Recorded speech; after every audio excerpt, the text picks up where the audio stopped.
As I began to get to know and work with extreme experiencers a few decades ago, someone would tell me a story, say, about a phone call from the dead or a monstrous spectral presence attempting to possess the person as he slept. I would wait for the punchline, for the story to get simpler, for something to make sense. It never did.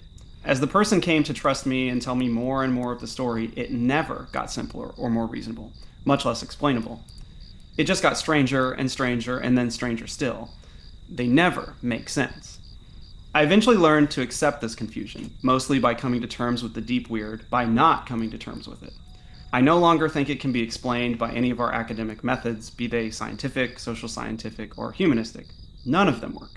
I had finally to conclude that human consciousness and embodiment are strange, are weird, other, or alien in relationship to all of our understandings of cognitive frameworks that we can possibly have. Dr. Jeff Kripal, Deep Weird.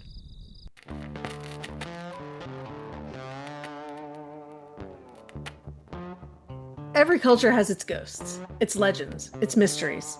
From UFOs to haunted houses, psychic visions to cryptids, we explore the stories that defy explanation and what they reveal about what it means to be human. I'm Chris Daly. And I'm Ryan Geckner. We're anthropologists asking big questions about belief, experience, and the unknown. This is Beyond the Human.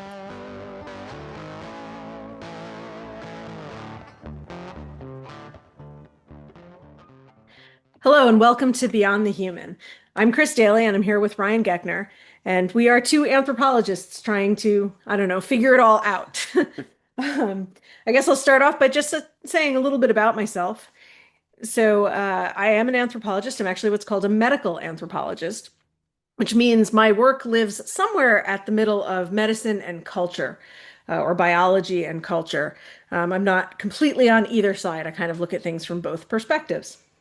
So I started getting interested in medical anthropology in college. That was my major. Actually, it was an anthropology major with a medical focus, to be fair. And so that was back in the 90s. I will date myself because I want to set this, set this up as it was the mid 90s. The X-Files was on TV. It was the 1900s. It was the Gen Zs now say it was the 1900s. It was the 1900s, and the X-Files was on TV. So I was watching the X-Files while I was starting to study things. And that's really important because that's what started me thinking about other things that are out there. So when you look at things in medicine from a cross-cultural perspective, you start to realize that the allopathic medicine, or the medicine that is taught in US medical schools, doesn't really explain everything. It doesn't cover everything. And there's all kinds of things out there that just are different. They're unexplained. They're what we call medical mysteries. And I got really interested in these medical mysteries. And I started to try to learn about them. And by doing that, I started trying to learn about all things paranormal. And so I got interested in ghost sickness, and that made me interested in ghosts. And I got interested in Morgellons disease, and that made me get interested in all kinds of other conspiracy theories, yes, but also other aspects of the paranormal. So I continued being interested in these as I went through my academic career. I spent most of my academic career at a school of medicine. So I was a professor at a school of medicine for 16 years. Then I moved on to a school of basically public health, looking at more public health type things. And from there, I guess that's where I am now. Yeah. But within all of those, I continued looking at the paranormal and looking at medical mysteries. And so I've been studying these things for close to 30 years now, and have started branching off into going on investigations and doing things, outside of just standard anthropological research. So I'm going to turn it over to Ryan and let him tell you a little bit about his background now. Cool. So yeah, like Chris said, I'm also an anthropologist. I am a cultural anthropologist, and we'll talk a little bit about kind of what that means as we go on in this episode and in future episodes. You're going to get beat over the head with what anthropology is and isn't. But yeah, so my background is mostly in understanding, how people identify themselves and how they relate to their communities and other people in their communities. But also, I've always had a really deep interest in religion. I grew up sort of religious, but not really. Protestant Christian, so I think most Protestant kids, know what that means. It's only sort of religious. Yeah, like sort of religious, but no, I always was really interested in religion. And so that kind of drew me to anthropology because I saw that that was a field where I could study religion without being religious myself, and kind of understanding the diversity of religious belief. But at the same time, I also have kind of, I don't know if always is the right word, but for a very long time, I've been into the paranormal. I can still remember like sitting in my childhood living room watching an A&E special on the Patterson Gimlin film and being like, oh my God, there's actually a Bigfoot out there and we could find him and someone got him on film and some people don't believe that it's real. How is that even possible?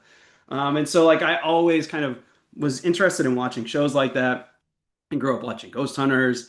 I watched the Haunting in Connecticut show before it was a movie, which is awesome. If you can find that Discovery Channel special somewhere, it's amazing. You should watch it. It's really good.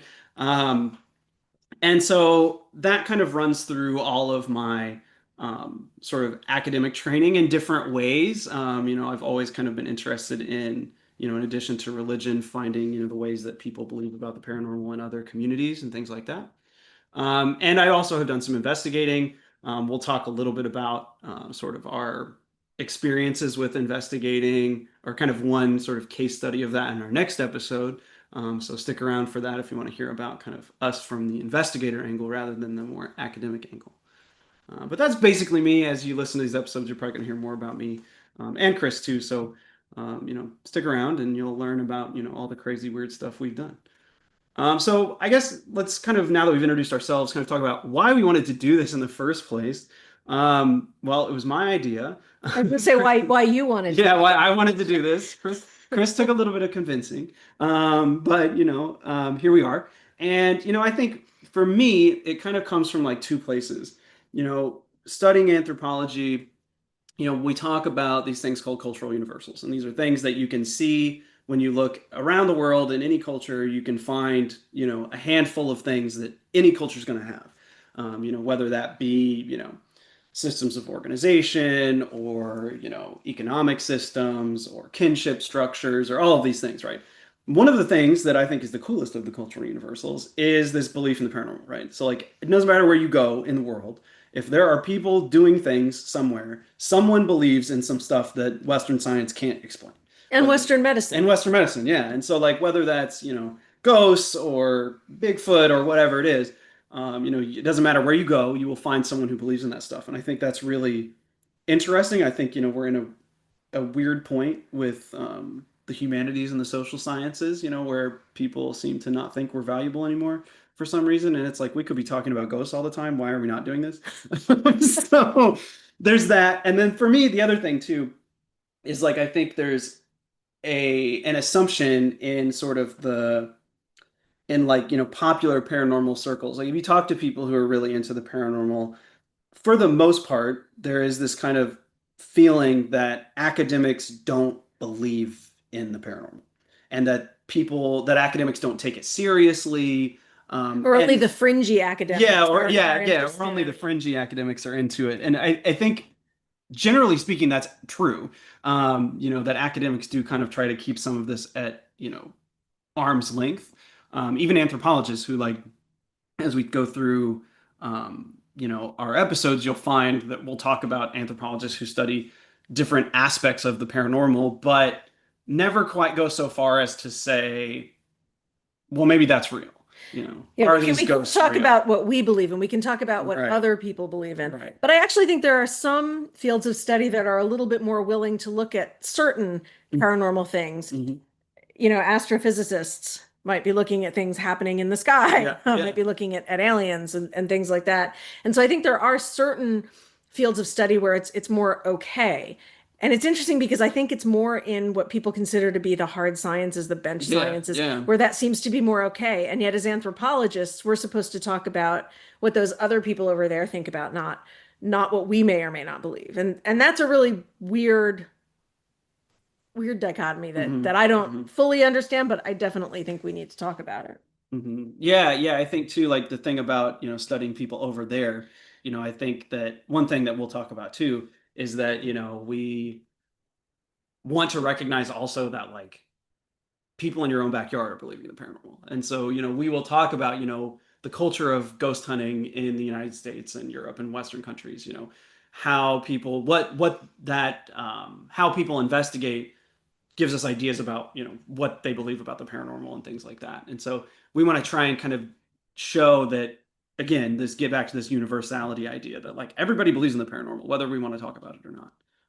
Yeah, so that's why we have this Yeah, this that's why podcast. we're doing the thing.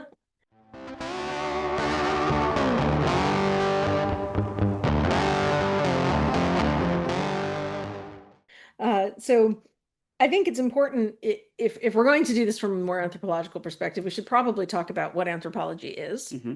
Hmm. and what is it that we do. We are not. Let's talk about what we're not. Well, we're not. Yeah, let's talk about what anthropology is not.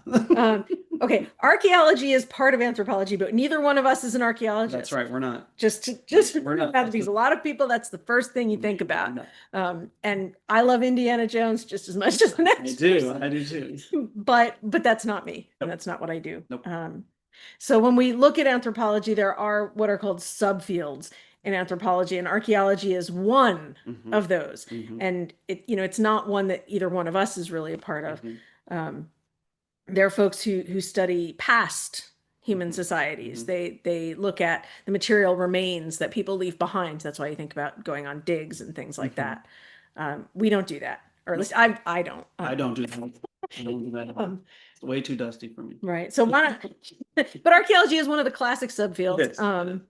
And I guess I should say you should talk about what cultural anthropology is, Yeah. since that's your subfield. Yeah, yeah. So cultural anthropologists, if you think about well, not every, but many National Geographic shows that you've ever seen, and that is probably, unless they're doing archaeology, that is probably what cultural anthropology is, right? So cultural anthropologists, we explore what human communities do today, why they do them, what that means for the way they interact with each other, with other communities, all of those things. So if humans, I always tell my students, if humans are doing a thing somewhere right now, cultural anthropologists are probably studying it or would study it.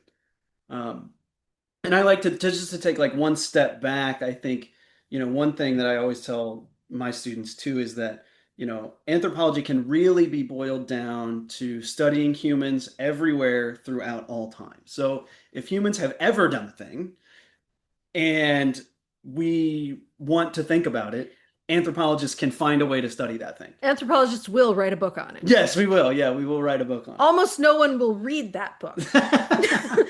because Well, academic books are not exactly in the popular literature, but we will study it and we will we will write write a about book it about it. Yes. because we have to Yeah. get So tenure. so there's, like Chris was saying, there's kind of four traditional, and I'm putting big scare quotes that you cannot see, around traditional My benefit. subfields for Chris's benefit, and I mean for other reasons, but in anthropology. And so we've got archaeology, we've got cultural, we've also got linguistic anthropology. So these are anthropologists who study how linguistic families form, how they interact with culture and human migration. So how linguistic families are related to each other. Neither of us are linguists. Linguistic is kind of the redheaded stepchild of the four traditional subfields, which is upsetting because I like linguistic. It's actually really upsetting. I mean, bummer. the way we speak about things is so It's important. important. Yeah, it is. And then we have biological anthropology. So biological anthropology really relies the most, although it's not the only one, relies the most heavily on understanding humans from an evolutionary context. So thinking about, not only us as what biological anthropologists call anatomically modern humans, but thinking about all of our living and extinct relatives. So if you're familiar with Jane Goodall, she's primatologist, Diane Fossey. They are all biological anthropologists. Primatology falls under that. And then I'll let you cover what medical anthropology is. Good. Yes. Okay. I'll let you do that. So there was a time in anthropology when we started talking about using a five-field approach, Yes. and medical was the fifth subfield. And it really came about in the 1960s was when medical anthropology started becoming a thing. And as I said before, we sort of live at the intersection of culture and medicine or biology. So those of us who were trained in the five subfield approach studied cultural anthropology and biological anthropology and often had these different medical backgrounds that we would also be looking at. In today's world, that sort of has fallen out of favor, and much to it upsets me greatly as someone who was trained in that background where we had to learn culture and biology. A lot of medical anthropologists today really come out of cultural anthropology and Mhm. focus on the cultural aspects of things. So that subfield is it's morphing into something else, and Mhm. most of the time people just talk about it as part of cultural anthropology now. But that's not the perspective that I will bring to the table because it's not how I was trained, and I really think it's important to continue to understand the biological and the medical, and so much of my background is in that, and in science. I am one of those STEMmy people Mhm. sometimes. Mhm. Mhm. um, so I like to bring in that perspective as well. But medical anthropologists try to understand how people think about disease, how they think about illness, how they live that experience. We talk about how someone has a sick role and how how someone has to act when they're sick, essentially when they when they're going about different types of sicknesses. And I'm saying that wrong, but Yeah, essentially that, understanding yeah. how That there's a someone role that when you're sick, you have thank to you. act a particular way, and Right. you And don't you realize that, right? Like you think about like when I think about the sick role, I always think about like how we talk about like what your mom does when you're sick, or like pick how a we soup. assume, right? Like how we assume like that mom is the caregiver and that dad is not, right? I always think about that, right? And we think about kind of that's not necessarily the sick role, but it's kind of connected in with that. And so, Right, and what you're supposed to do. So, are you supposed to go to work? right. And, are you supposed to be around other people? Hmm. Well, COVID taught us a few things about Yes, it that, did. It but did. It did. I was just about to say, yeah, COVID taught us the sick the role sick role, really strongly.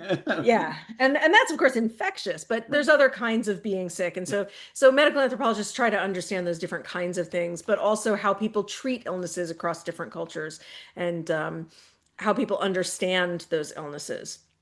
And a lot of times that bridges into other things than what we think of as medicine in a Western society. So this is where a lot of the cultural comes in, and so much of it is tied to religion, Hmm. that you sort of have to talk about the spiritual and that sort of thing. Hmm. And so I think that's why medical has shifted very much to being more in the cultural because of all of those interesting Yeah. things. Um, but at the end of the day, we do have DNA. We do have We some we do. We infectious do. agents. So in my mind, you have to talk about the biological as well. So, Yeah, for sure. Yeah, and like right now we're in this kind of weird, if you like go Google anthropology programs, we're in this weird space now as anthropologists where everyone wants to kind of claim their own subfield, which I guess I don't know, I have mixed feelings about, but like that's not neither here nor there as far as this podcast is concerned. But but you'll see people that say they're a food anthropologist or an environment anthropologist, and it's like, okay, but which of the four main subfields or five subfields that you fall into? Like, because I just need to know how to deal with you. So, what do you study? Do yeah, you look at the remains that are left over? Do you look at bones? Like a yeah, biological right, anthropologist would be looking at yeah, bones. Do you dig things up? right. That's Is like the that big all right? Then I'm question. gonna put you in a couple of boxes, right? And I think like it's as much as like we want to talk about having, a very diverse way of approaching human existence, whether current or past, or even the future, because there's futures anthropologists.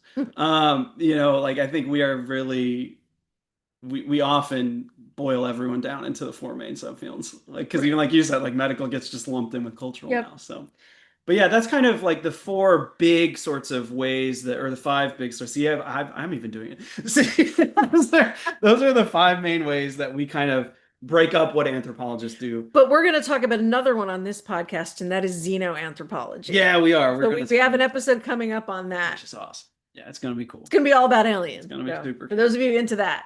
Yes.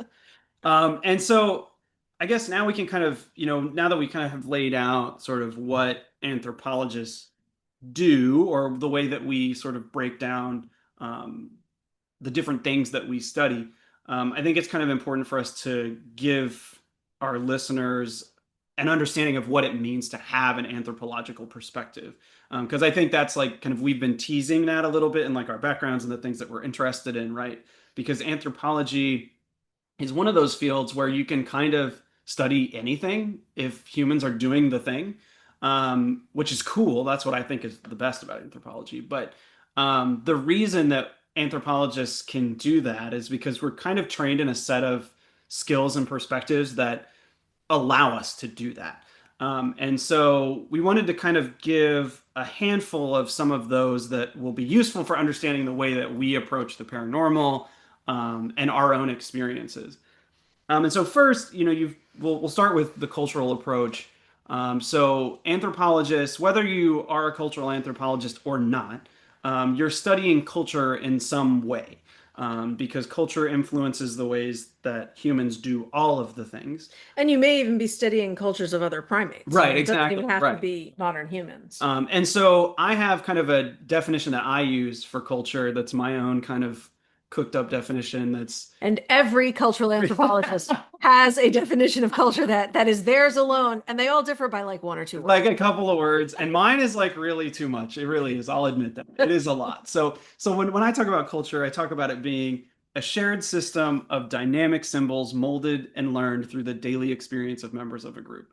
And there's a lot packed into that. And so I'll kind of break some of that down. So first and foremost, it's shared. So you can't really have a culture of one. You have to have a community of some sort. And so whenever you're looking at a culture, you're looking at a group. Um, it also uses symbols, right? So um, whenever I'm in class and I'm talking about culture, I go up to the chalkboard or the dry erase board or whatever, and I draw a plus sign on the board, and I ask people, "What is that?"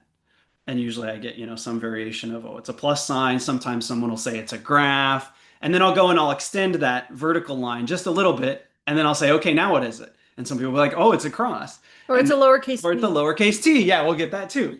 And all that's to say that, like, we have so many things culturally that, like, none of the things in the world that we see actually mean any of the things that we think they do because we give them the meaning that they have. And that's kind of like an esoteric sort of way of thinking about it. But, all of the things that we give meaning only have meaning because we give it to them. Um, And that meaning is often very abstract. yeah, And culture yes. in and of itself is very Super abstract. abstract. It's Yeah. not concrete. Yeah. We can't reach out and touch it. Right, right. It's learned, right? So, we won't get into the nature nurture debate, but There's no debate. there's no debate. It's both. it's both. That's true. It is. But so much of culture is learned, right? So I have a toddler, and she learns cultural things every day, and it's like weird to watch a kid learn that stuff that you just take for granted. And it's integrated into daily experience, right? And that's kind of the ways that we learn this stuff. How you interact with other people is learned through watching other people interact. And it's dynamic, so it always changes. It's always adapting. Or maladapting. We're maladapting. It does so much. Yeah, there's so much that we do. Yeah, okay. And sometimes the same thing is both adaptive and And maladaptive. I mean, maladaptive. Yeah. just think about social media. Yes. I won't even Yes, go that's into it, but just true. think about Yeah. it. Yeah, there's like a whole strand of scholars called sociobiologists. I'll get up on my soapbox a little bit. If there's sociobiologists listening, I'm sorry, but I'm about to hurt your feelings. I'm actually not sorry. There, sociobiologists approach human behaviors and culture from the perspective of everything that we do is basically to make babies. And that's just not the case. Like, Yeah, I actually got into trouble in grad school for refuting that with the professor I was teaching yeah, for. it's But it's just so backwards. Like, look, man, we get up and do a whole bunch of weird stuff, and like that does not mean that we are just doing it to reproduce. And I think, sociobiologist argument will be like, well, you're not consciously doing that. Well, okay, whatever. But like we do a whole bunch of stuff that is maladaptive, that doesn't actually like make us any better at living on this planet. Look at what we're doing to the environment. There's a perfect example, right? And then, lastly, kind of the big sort of overarching thing about culture is that it shapes everyone's life. So you can't get away from it ever. Even if you try, you can't. Like even hermits, like you're existing in like yeah. a space that is, defined by not being a part of a group, right? So that's defined culturally too. The other piece I would add to that is just you mentioned behavior Mm. and a lot of people equate culture and behavior and Yeah. I very much don't. Yeah. Um, you know, culture gives cues to behavior and might tell you how to behave in certain circumstances, but it's not behavior. And that's an important thing to think about because we can act very differently from Yeah. how our culture wants us to Yeah, act. yeah, and I like to think about I like to think about culture when I kind of try to simplify it for students and think about it as a relationship between beliefs, behaviors, and structures, right? Yeah. And so we have are individual beliefs about or and culturally shared beliefs about, how the world works or whatever, and that gives cues to behaviors. So for example, we both work with indigenous communities. We hear a lot about people saying, don't whistle at night because it'll bring ghosts, right? Well, that's a behavior, right? And And there's so a you great have new book out there is called that. there It's a is bunch of ghost stories, essentially. Yes. Anyway. And so yeah, so like you have this belief that like, okay, if you whistle, you're gonna attract ghosts at night. And so you don't whistle at night, or if you're white and dumb, you do. And then you have these overarching structures, right, that govern sort of the ways that you the beliefs that you have, the behaviors that you do or don't do, right? And so like when I think about structure, government's the easy one to use as an example there. And so if you want to think about culture, it's kind of that relationship between those three things, your beliefs, your behaviors and the structures that sort of reinforce those beliefs. Yeah, the only other piece that I add, and of course, again, I'm coming from a slightly different perspective. I always add that interaction with the environment. Yeah, That yeah. that culture doesn't exist outside of an environmental context, Hmm. Hmm. and that's really important when you think about things from a medical perspective. Hmm. But I think it's important in other aspects too. So that's Yeah, just one thing I like to add. that's a good segue into the holistic approach Yes. of thinking about humans. So one of the other things that anthropologists apply is that this idea that we can't ever study anything outside of its context, right? So everything has to be understood in this larger cultural or environmental context within which it's situated, And right? historical context, Yeah, right? I historical mean, context, yeah. and that brings in those archaeologists It just to does. keep them It happy. does. Prehistorical context too. There's all kinds of context that you have to think about. And one thing about anthropologists is we never like to minimize things or reduce things. We always bring them to the broadest possible perspective. Yes. And that's what this holistic perspective is. It's really looking at everything Hmm. that might be influencing something. So when we look at paranormal beliefs, we need to understand the cultural context in which these beliefs are happening. We need Yep. to understand the environment in which these things are happening. Hmm. We need to understand the history behind something. And we all know that, when you go to a paranormal investigation, you always look at the history of the Yeah, location. always, always. But I think, you have to look at that with every part of the paranormal. How might Bigfoot exist and how does that relate to Hmm. primatology and evolution? Hmm. And, when you look at aliens, you know, how much history can you bring in there? Hmm. Hmm. Ancient astronaut theory. Ask, ask our boy Giorgio Tsoukalos. He'll say lots of history, lots of prehistory too. Right. And those are all important things. So we do have this very, very broad perspective. Hmm. At the same time, we bring in another sort of piece of our approach, which is that we use a relativistic perspective. So you're understanding things within their own context, Hmm. um, not not necessarily your beliefs, Hmm. not necessarily your culture, but within the culture in which you're talking Yeah. Yeah, and one thing I want to add to that too that we didn't add to our short list here of of perspectives. parts of the approach, right? But this one's kind of related to the relativistic approach is that reflexive um, perspective, right? That idea that like we are constantly thinking about, okay, well, how are my beliefs, how is my background influencing what I'm seeing right now, how I'm interpreting it, right? And that kind of comes in here with this relativistic approach where we have to kind of sit with, when we anthropologists typically do field work when we do our research. And so we're in some sort of cultural context that's different from our own most of the time, not always. And so we're constantly navigating this feeling of, oh, this is weird and uncomfortable. And I always talk about, how those are the moments that are most important for anthropologists is when we're sitting with something that feels uncomfortable and different. We're learning about ourselves as much as we're learning about the people that we work with, which is kind of cool. I don't think many other disciplines do it quite like that. And that's one thing I really like about anthropology. That's one thing I'm always telling my students is if I can, throughout the course of this semester, make you uncomfortable, Yes. I did my job. Yes. Yeah. But not in like a Title IX sort of way. But like, But you yeah, need I to say that put too. yourself in situations that are Challenging to you. challenging. Yeah. Yeah. Go be the only person of your race ethnicity in a Yes. In situation. a Go be room. the only Yes. person who doesn't speak the language. Hmm. I've been in many situations like that. Yep. But those kind of uncomfortable situations teach you so much and help you to understand other people's perspectives. So we always talk about, making sure that we can do that. Um, yeah, so And those moments are like kind of to kind of segue us into our Okay. next piece here is like those moments where you're recognizing you're uncomfortable with whatever cultural context you're in is also part of the anthropological approach as well, in that we are always looking for connections or disconnections across cultural differences, right? Because that teaches us Mhm. things about both cultural contexts, right? And so, one of my favorite anthropologists, he's not an anthropologist, he's an ethnographer, Mike Agar, who's actually a sociologist. Um, he always said that ethnography, which is, we haven't really talked about it, but ethnography is a way that anthropologists, particularly cultural anthropologists, approach doing their work. He always says that ethnography is translating one person's point of view into another person's point of view, and so helping bridge those cultural differences, right? And At the so, same time comparing. yeah, and comparing, right, exactly, bridging and comparing at the same time, yeah. And so, like, we can think about, like, for some of the examples that we've already kind of thrown out there, what does ghost sickness look like from a global perspective? In the United States, we're kind of weird, or I guess white people are kind of weird in that we don't really have a concept of ghost sickness, really. I mean, we kind of do, but not really, and we'll kind of talk about that in other episodes. But when you look like globally, like ghost sickness is a thing that people like all over the world are like, yeah, and mess around with ghosts and like all sorts of weird health things are going to happen. And so we can learn kind of what, how people, what people believe about ghosts, how ghosts can impact people What people believe a based on ghost their, is, or what, or if yeah, they believe it yeah, exists at all. right, Um, based on making those comparisons. Yeah.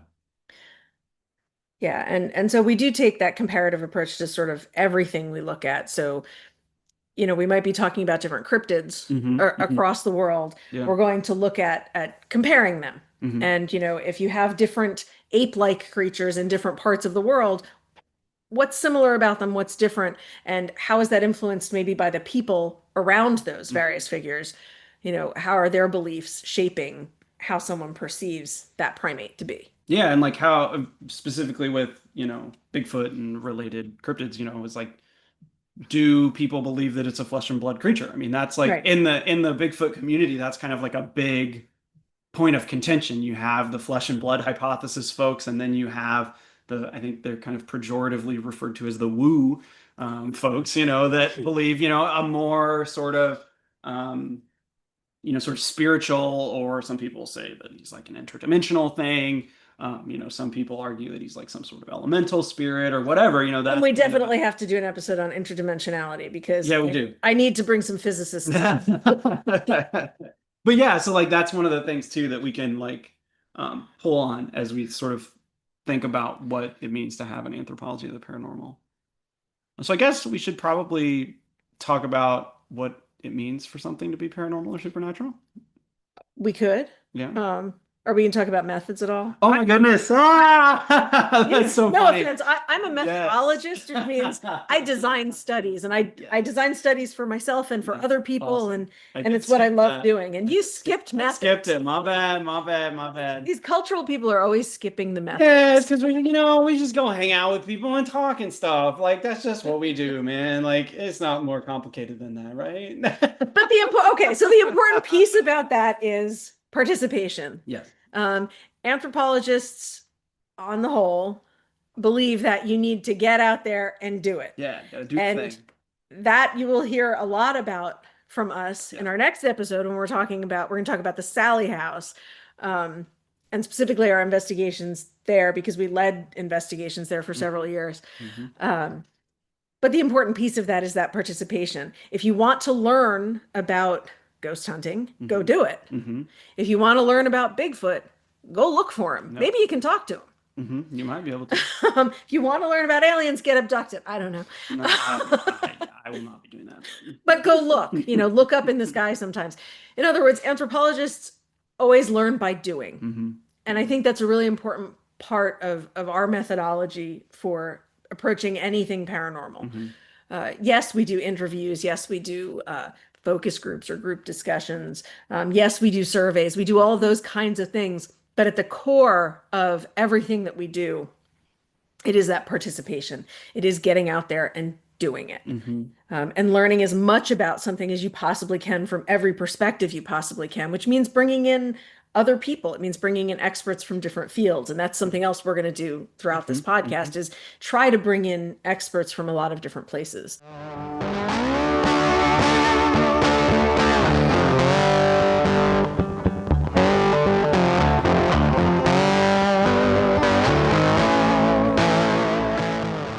So now we can talk about what it means to be paranormal and supernatural.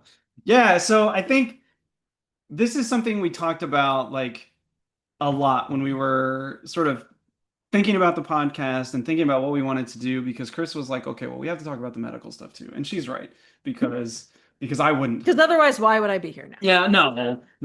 But I wouldn't like I wouldn't think to do that necessarily, right? And so, when we talk about the paranormal and the supernatural, first of all, I'm gonna try because I'm really bad about this. I'm gonna try to not say both all of the time because I always like feel like I need to say both because they are different. Mhm. But like in the context of this podcast, just know like paranormal, supernatural, it's just spooky stuff. Like I don't know, man. Like it's stuff we can't explain. Okay, but no, to be like a little bit more specific though, when we're talking about something that's paranormal we're talking about something that is beyond scientific explanation. So it's beyond the norm, right? And so, when we talk about paranormal stuff, we can say like, okay, this is, aliens fall under paranormal. Cryptids sometimes fall under paranormal. And that's where these two categories get really muddy because sometimes stuff overlaps, right?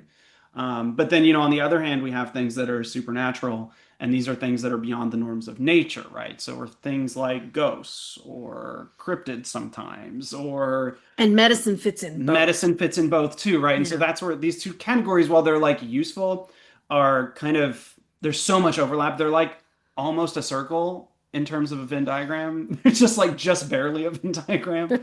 And so Yes, the intersection of the Venn diagram is larger it's larger than than the actual, like separate parts of the right. categories, right? And this is something too that like as you listen to our podcast, you'll find that academics do. This is not just an anthropology thing. We really like a definition. We love a definition I agree. and a diagram. We love a definition and a diagram. But I think it's useful, especially here at the outset of the podcast, is to kind of make it clear what we mean when we're talking about those two things. And so how have anthropologists studied these two things? Chris, do you want to kind of talk How about do maybe we some study of them? those things? Like how have anthropologists done it? I mean, in some ways, like every single if you really dig into what anthropology is and you dig into like the theoretical approaches in anthropology, every theoretical approach has been applied to something that we would put under the umbrella of paranormal and supernatural, right? Because anthropologists have studied all of the things, whether it's witchcraft or ghosts or healing or whatever. And that's something you have to know about anthropologists is we all have these theoretical perspectives Yes. on things. Now, Yeah. I'm going to come out and say it. I'm really not a theorist. I'm an applied anthropologist all the way. Everything I do has concrete meaning and I like a little theory. I like a little sprinkling of theory on top. I always put the theory in my grants. Well, okay, yeah. But past that, no, things are based in theory, but I will be honest and say that that is not my strength. I am much more on the methods end. So, but yes, anthropologists always have these theoretical perspectives that they use to try to understand things and overlay this theory onto things. So I don't know if you want to give an example. Yeah, I mean, like, I'm thinking about like functionalism. And so, like, this is a Well, we're going perspective. back in time. Yeah, we're gonna go way back. We're gonna go way, way back. So, this is a way of approaching cultural to understand, like, okay, all of culture functions like an organism or like a body, right? In the sense that like you have organs in your body they do particular jobs, right? And But they all interact. they do. Well, they do, and functionalists will say that, right? But like the idea is that culture can be approached in that way, and that each part of culture, whether it be religion or a kinship system or a system of social stratification, serves some sort of purpose for something in that culture. And so like that's one way that people have talked about the paranormal from an anthropological perspective. A lot of times anthropologists will kind of skirt around the idea of the spiritual world and talk about things as metaphors for other things or allegories. But for us, I think Kind of like the way we talk about religion. it's I mean, exactly and like we talk about religion. I Yeah. mean, religion is in some sense supernatural. Yeah, I mean, there are 100%. aspects of Yeah, it, that 100%. are supernatural. And so You when we can't talk, tell me that Catholic transubstantiation is not supernatural. all Okay, right, I turning am away carrying Catholic. we're turning away from a wine into Jesus. Okay, that's magic, bro. Like you cannot change my mind. Yeah, you see those collars? That guy's a wizard. Okay. So yes, we do. We talk Yeah. we talk about these things Yes. as metaphors. We provide stories Yeah. to explain things, and we do that with paranormal. I mean, just look at any aspect of the paranormal that people are studying. They're Hmm. coming up with stories and things to explain. So anthropologists kind of use those stories and oral traditions. Hmm. Hmm. And I do think it's important to remember that oral tradition is important. Yeah. Yeah. And it's not just written history that we look at. Um, and we are creating oral history and oral tradition every day that we do this paranormal Yeah. stuff. Yeah. Every YouTube video Yeah. That's has right. That's people right. out there, getting scared. Um, Hmm. we are examining those kinds of things Hmm. from those perspectives. And I think the thing about I guess the bone to pick that I have with the way most anthropologists deal with the paranormal is that we tend to we try so hard to say that we are quote unquote objective, right? And like there's a whole discussion in anthropology of this objectivity question because like if we're being reflexive every time we're in another cultural If we context, go back to what we were saying yeah, before, you can't ever we be can't. objective. It's impossible, right? You are not like an instrument that just measures things. And even instruments aren't objective because someone had to decide what that measures and how it measures it and what that means. But we're not even going to get into that. That's like a whole grad level discussion that we don't need to have. But my point is, right, that like we oftentimes anthropologists will try to keep the paranormal at arm's length and be like, oh, well, these people believe in ghosts, they believe in witchcraft, they believe in this. I'm not going to talk about whether or not I think any of that's real. I'm just going to talk about what that does for these people.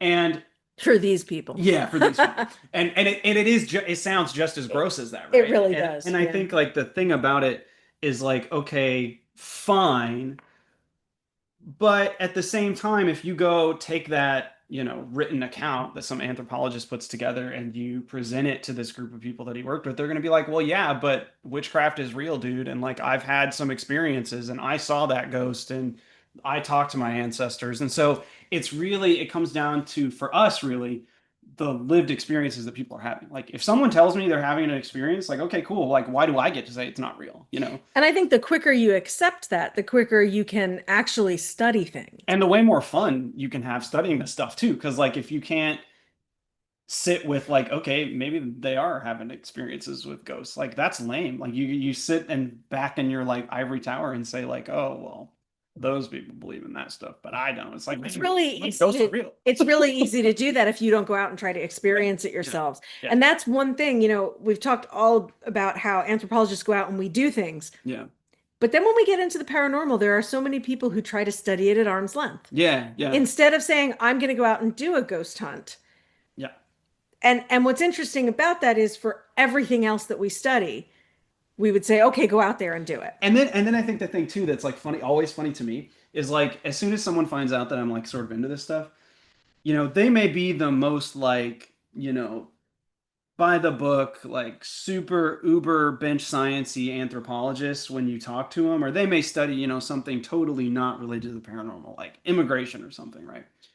And then you start talking to them about the paranormal stuff, and every single person has a story. They've had some like That's weird true. thing that happened That's to them true. while they were out doing field work somewhere, and it's like everyone's got a story, so why aren't we actually talking about this more?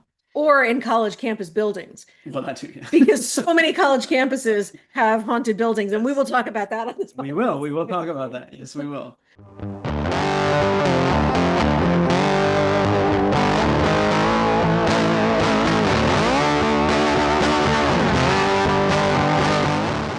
So, what can you expect from Beyond the Human? More of this, more of our back and forth. But, I think our goal with this is to kind of provide an anthropological approach to understanding the paranormal, and not just an anthropological approach, but to show that like academics are into this stuff, and that not just us, but other academics, we're hoping to have guests I to would love to bring interview. more academics into this stuff Yeah. because so many people think it's weird. I can't tell you how many times people have said to me, "You believe in that Mm-hmm. stuff?" Right, right, Because I'm on the sciencey end. right, So, right. how could I possibly Mm-hmm. believe any of this stuff? And I'd love to see more academics get into this and start to really provide methodologically sound, Mm-hmm. rigorous ways of examining these things. Yep. Yep.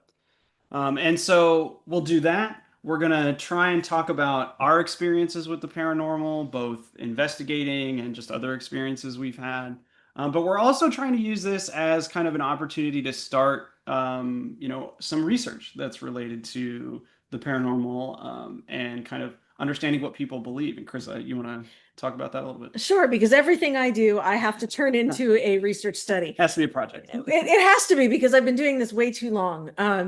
So as we started talking about studying the paranormal, we started realizing that it has not been done in a very systematic way in terms of cataloging beliefs of different people and cataloging experiences and looking across experiences and things like that. Everybody's got their stories, and there's people who go out and try to prove or disprove or fail to disprove, to use the Yes, yes. yeah. That a ghost exists, or that Bigfoot exists, or whatever it is.